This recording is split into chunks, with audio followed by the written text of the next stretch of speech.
नमस्कार, मी पूजा आईपण आणि बाईपण भारी देवा या चॅनलवर तुमचे मनापासून स्वागत करते।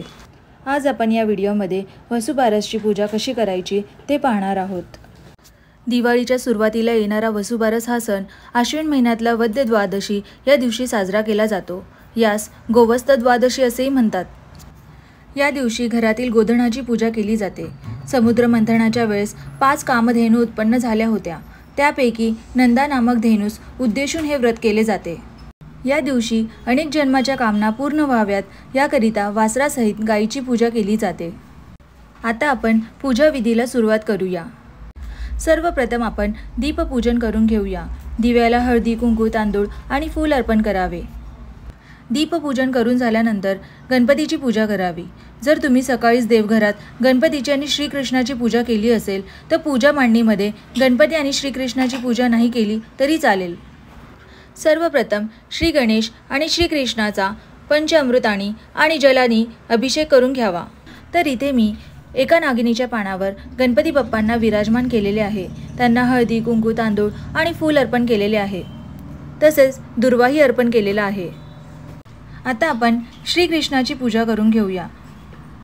एका नागिनीच्या पानावर थोडे अक्षता वाहून त्यावर श्रीकृष्णाला विराजमान करून घ्यावे।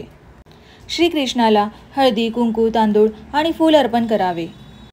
वसुबारस या दिवसापासूनच घरासमोर रांगोळी काढण्यास सुरुवात करतात। काही स्त्रियांचा या दिवशी उपवास असतो। घरातील गाय वासरू यांना अंघोळ घातली जाते। अंगाला हळद लावली जाते। त्यांच्या अंगावर नवी वस्त्रे घातली जातात। या दिवशी गहू, मूग खात नाहीत।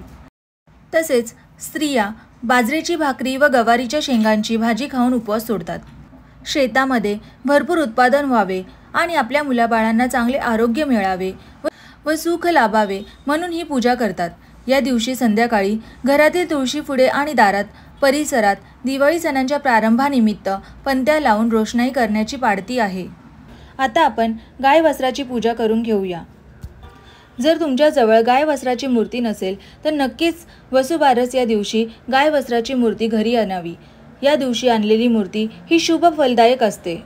तिची छबी किंवा मूर्ती घरात ठेवल्याने सुख, समृद्धी आणि संततीचा लाभ होतो। सर्वप्रथम आपण पंचामृत आणि जलाने गाय वासरूचा अभिषेक करून घेऊया। गाय व वासराची भक्तिभावाने पूजा करून आरोग्य, समृद्धी आणि कुटुंबाच्या कल्याणासाठी हा सण साजरा करण्याची पारंपरिक पद्धत आहे। ज्यांच्या घरी गाय व वासरे असतात ते या दिवशी खास पुरणपोळीचा स्वयंपाक करतात। यंदा शुक्रवारी 17 ऑक्टोबर 2025 रोजी वसुबारस ही साजरी केली जाणार आहे। या दिवशी द्वादशी तिथी सकाळी 6:34 सुरू होणार आहे। ती 18 ऑक्टोबर पहाटे 4:41 संपणार आहे।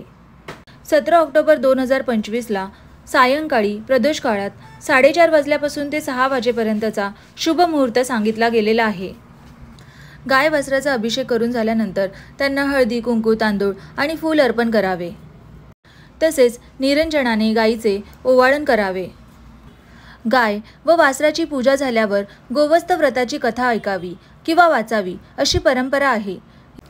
या दिवशी तेलकट, तळलेले पदार्थ, गहू, मूग यांचे सेवन टाळावे। उपवास करणाऱ्यांनी फळाहार करावा। पुरुषांनीही पूजेच्या वेळी शुद्धतेची काळजी घ्यावी। गायीला मारणे, हाकलणे किंवा अपमान करणे निषिद्ध मानले जाते।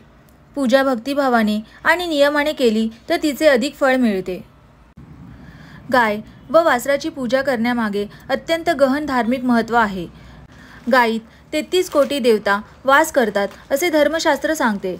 त्यामुळे गायीचे पूजन म्हणजे सर्व देवतांचे पूजन होते असे मानले जाते। गायीला माताही मानतात। ती सात्विक असल्याने सर्वांनी या पूजनाद्वारे तिच्या सात्विक गुणांचा स्वीकार करावा असे म्हटले जाते। सत्वगुणी म्हणजेच आपल्या सहवासाने दुसऱ्यांना पावन करणाऱ्या, आपल्या दुधाने समाजाला बलिष्ठ करणाऱ्या, आपल्या अंगप्रत्यंग अर्पण करून समाजाला उपयोगी पडणाऱ्या, शेतीला आपल्या शेणाद्वारे खत देऊन पौष्टिकत्व आणणाऱ्या, शेतीला उपयुक्त अशा बैलांचा जन्म देणाऱ्या गोमातेचे या दिवशी पूजन करतात। ज्या ठिकाणी गोमातेचे संरक्षण, संवर्धन होऊन तिला पूज्यभाव देऊन तिचे पूजन होते त्या ठिकाणी ती व्यक्ती, तो समाज, ते राष्ट्र भरभराटीस आल्याशिवाय राहत नाही असे सांगितले जाते। अशा या गोमातेचे सर्वप्रथम तिच्या वस्त्रासहित पूजन करून दिवाळीला सुरुवात होते। अशा प्रकारे तुम्हाला जर माझा हा व्हिडिओ आवडला असेल तर माझ्या या व्हिडिओला लाईक आणि शेअर करा। तसेच आई पण आणि बाई पण भारी देवा या माझ्या चॅनेलला लाईक, शेअर आणि सबस्क्राईब करा। धन्यवाद।